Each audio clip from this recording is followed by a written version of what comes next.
नमस्ते दोस्तों, प्रणाम। एक हम लोग नाच गीत लेके आए हैं। अच्छा लगे तो लाइक सब्सक्राइब कीजिएगा, कमेंट में बताइएगा कि गाना कैसा लगा है।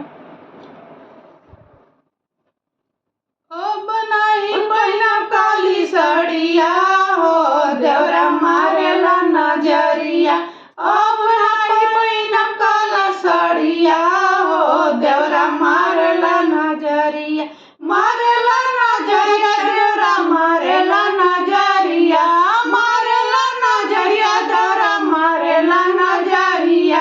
ओ बनाई पहिना काला साड़िया हो, देवरा मारेला नजरिया। अब ना पहिना काला साड़िया हो, देवरा मारेला नजरिया। खींच के ले जाला फुलवरिया हो, देवरा मारेला नजरिया। खींच के ले जाला फुलवरिया हो, देवरा मारेला नजरिया। आरेला नजरिया, देवरा मारेला नजरिया।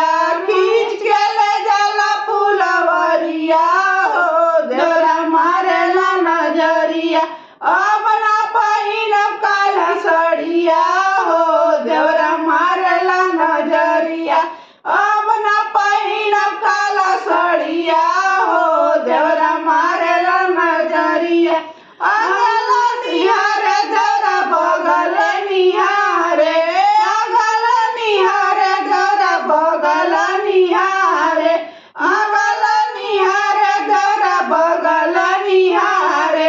मन करे खींची चटकनवा हो, देवरा मारेला नजरिया।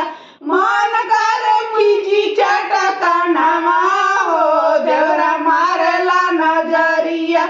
मारेला नजरिया, देवरा मारेला नजरिया।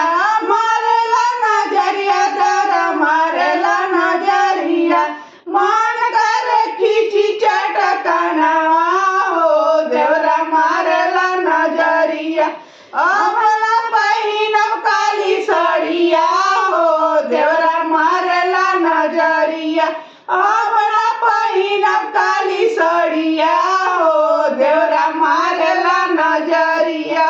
चिट्ठिया ही लिखी लिखी पिया के भेजावनी। चिट्ठिया ही लिखी लिखी पिया के भेजावनी।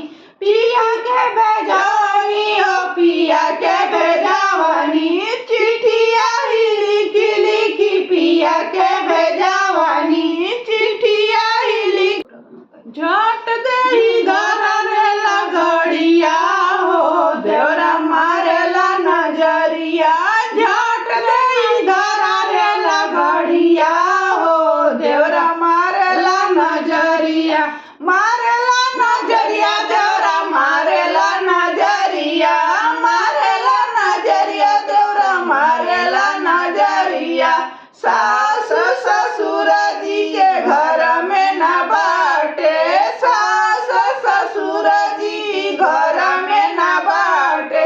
रतिया मचावे उत्पतिया हो, देवरा मारेला नजरिया। रतिया मचावे उत्पतिया हो, देवरा मारेला नजरिया। मावन पहिनब काली साड़िया हो, देवरा मारेला नजरिया। अब न पहिनब काली साड़िया हो, देवरा